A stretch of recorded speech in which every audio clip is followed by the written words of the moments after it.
Olá, pessoal, tudo bem com vocês? Estamos aqui para mais uma aula da disciplina Avaliação da Aprendizagem. Sou a professora Cristiana Damasceno, e na aula de hoje nós vamos falar sobre as perspectivas atuais da avaliação da aprendizagem, certo? Pegue seu caderno, pegue sua caneta e faça suas anotações. Na aula de hoje, nós vamos tratar de alcançar esses objetivos. Como compreender os debates contemporâneos a respeito da avaliação, refletir sobre os desafios da prática avaliativa no século XXI, e aí a gente vai falar sobre alguns embates, né, algumas questões que são trazidas a partir das avaliações externas, das avaliações de larga escala, tá bom? Vamos também identificar tendências inovadoras e inclusivas, justamente para, de uma certa forma, evoluir, né, buscar avançar daquele tipo de avaliação que a gente já vem conversando nas aulas passadas, que são as avaliações classificatórias. Então, a gente começa falando sobre essas mudanças de paradigmas que são necessários nessa atualidade, né? Uma sociedade diferente, uma sociedade plural, necessita também de uma avaliação diferente, de uma avaliação que possa ser formativa, que possa ser processual, e não classificatória, né? Por isso que a gente fala aqui que da avaliação classificatória, né, aquela lá do modelo tradicional, para a formativa e processual. É importante também a gente lembrar, e aí vocês vão lembrar lá da disciplina Psicologia da Educação, História da Educação, que vem falando sobre as tendências pedagógicas, né? E aí a gente fala das teorias da aprendizagem, com David Alzhubel, que fala da aprendizagem significativa. Então, uma coisa puxa a outra, né? Se eu penso uma avaliação, se eu penso uma aula, se eu planejo uma aprendizagem significativa, isso também vai gerar uma avaliação significativa, uma avaliação que, de fato, vai deixar de ser um fim em si mesma e vai se tornar mediação, como diz aí Lucchesi, tá? Então, a quebra, a mudança de paradigma é fundamental dentro dessa perspectiva atual, justamente para que a gente possa encontrar o caminho certo na hora de avaliar, tá bom?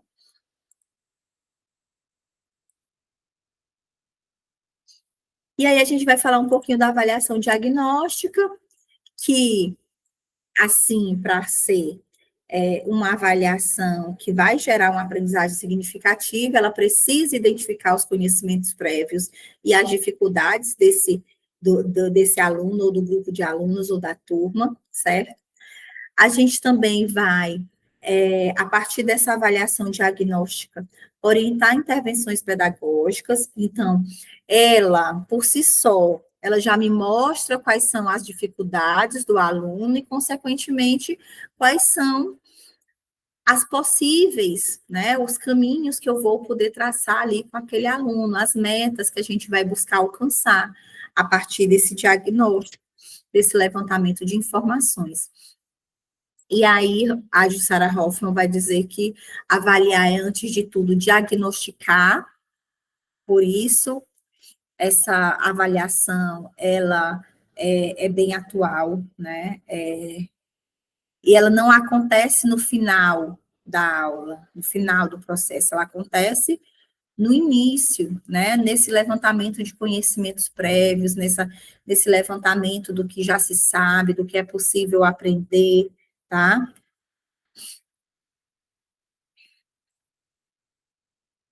E depois a gente também já falou sobre a avaliação formativa, que é uma forma só mesmo de reforçar. Ela acompanha a aprendizagem de forma contínua e por isso ela é atual, né? Ela permite ajustes dentro do processo educativo, do processo didático.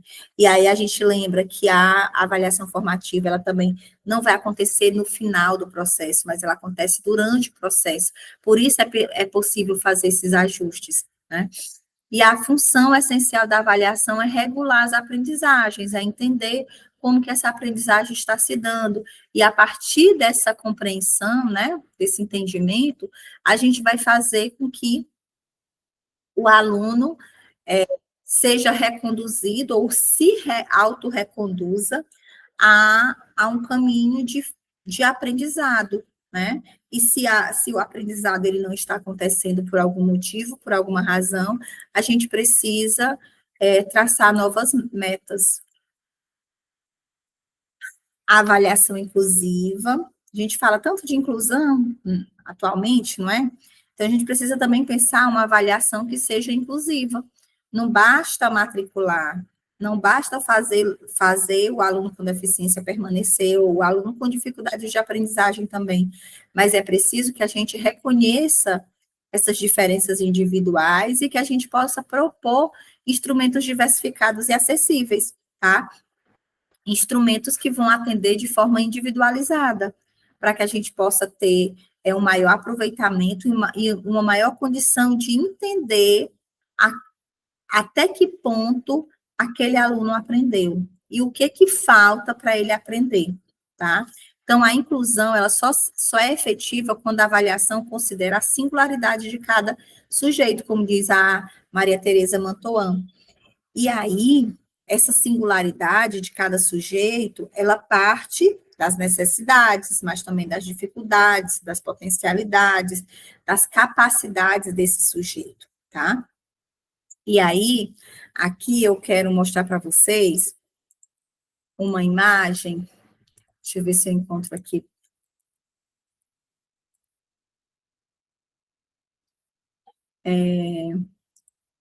Uma imagem que fala muito bem sobre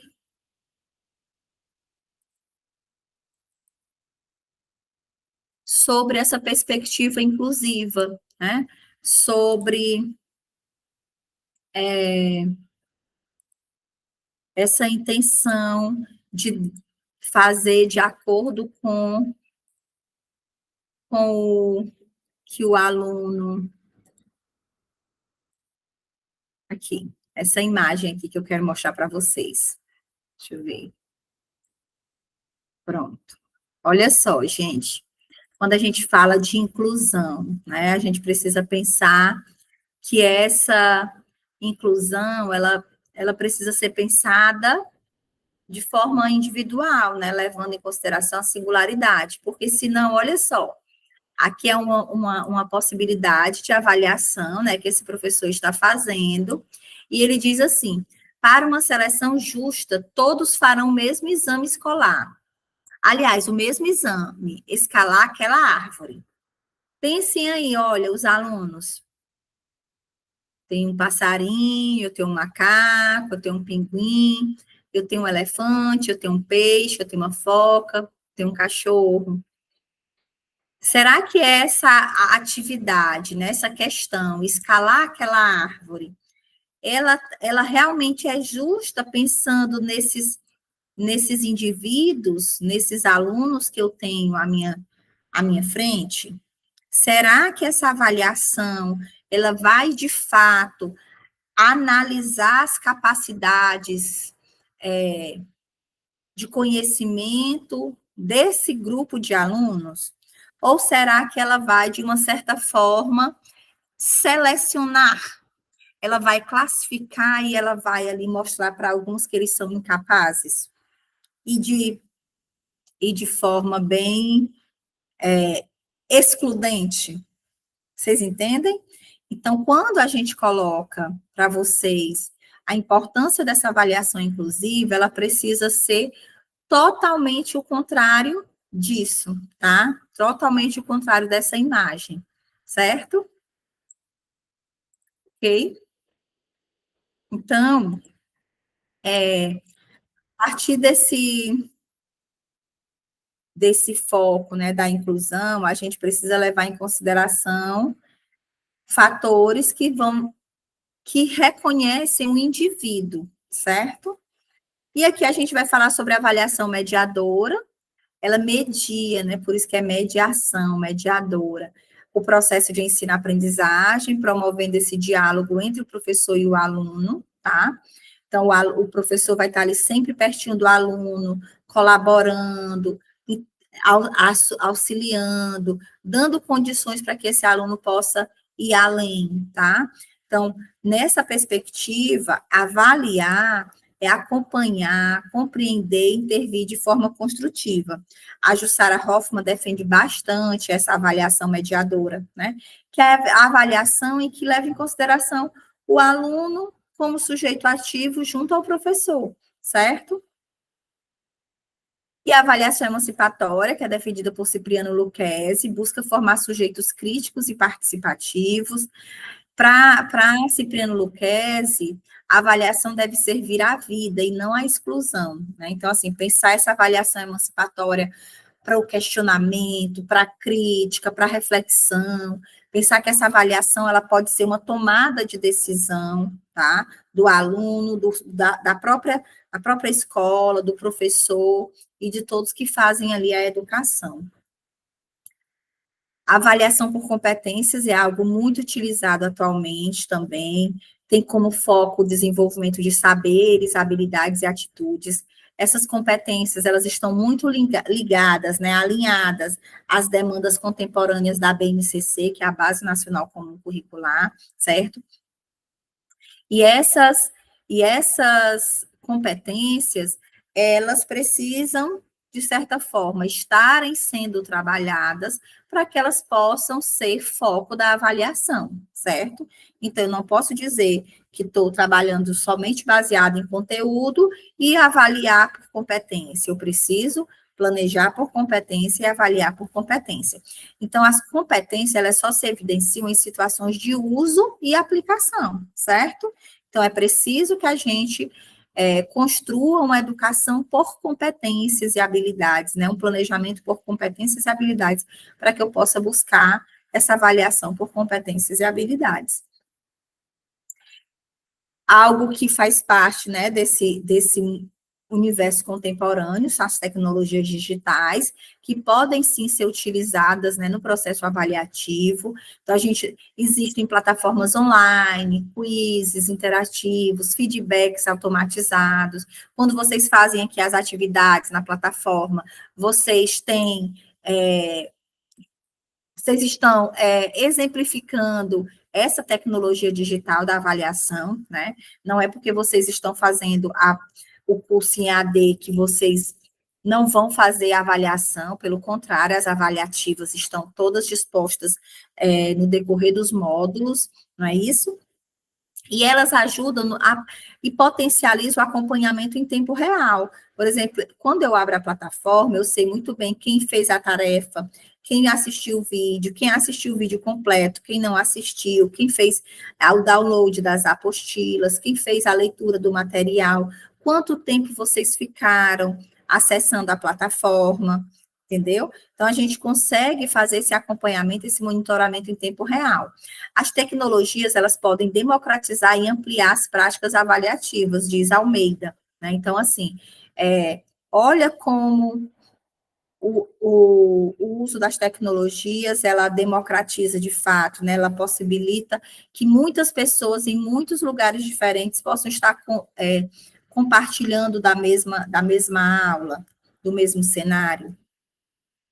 E aí, aqui a gente traz para vocês alguns dos desafios contemporâneos, né, que a gente tem nesse processo de avaliação, lembrando que é preciso quebrar paradigmas, é preciso mudar a mudança, né, nessa perspectiva avaliativa. A gente precisa também lembrar que ao mesmo tempo que eu falo com vocês sobre avaliação mediadora, avaliação formativa, avaliação emancipatória, a gente se depara com muitos exames externos, muitas avaliações externas, como o SAEB, o Enem, o ENAD, que são modelos de avaliação classificatórias, e aí a gente, às vezes, vocês vão se questionar, né, podem me questionar, professora, como é que a gente está falando que a melhor forma de avaliar é de forma mediadora? E aí a gente se depara com avaliações externas que levam em consideração a classificação, o erro, né? Então, é importante que a gente compreenda que essas avaliações, elas ainda não existe um modelo, né, de maneira universal, assim, que detenha todo esse conhecimento, então, ainda se faz necessário essas avaliações objetivas, né, com o intuito de... Lembrando também que algumas delas têm um intuito diagnóstico, então, ela não é de controle, né, ela é para diagnosticar. Outro ponto que é importante a gente lembrar também é que a formação docente insuficiente, muitas vezes é insuficiente para práticas inovadoras, falando aqui de tecnologia, né, falando aqui dessas novas perspectivas educacionais. Então, se você não atentar para fazer leituras, para aprimorar o conhecimento, para ir além dessa aula aqui, a gente vai ter uma formação docente insuficiente, tá? Por isso que é importante que vocês busquem. E não é só buscar assistir os vídeos da disciplina, ou os materiais da disciplina, e além mesmo, sabe? E além da professora, e além do cenário da sala de aula, que vocês têm, que é essa sala de aula virtual. Por quê? Porque, infelizmente, existe essa resistência cultural à mudança, né? E se eu resisto a mudar, muitas vezes as minhas práticas elas vão ficando obsoletas e eu vou perdendo meu espaço, tá? Eu estou falando aqui espaço profissional mesmo, certo? Reformar a avaliação é reformar a própria escola, já dizia Pirrinot lá em 1999. Então, se faz necessário, né, que a gente traga essa reformulação para o processo avaliativo. Muitas escolas já fazem uso dessas avaliações por competência, dessas avaliações de forma mediada, mas a gente sabe que ainda há algumas situações em que é preciso avançar, tá bom?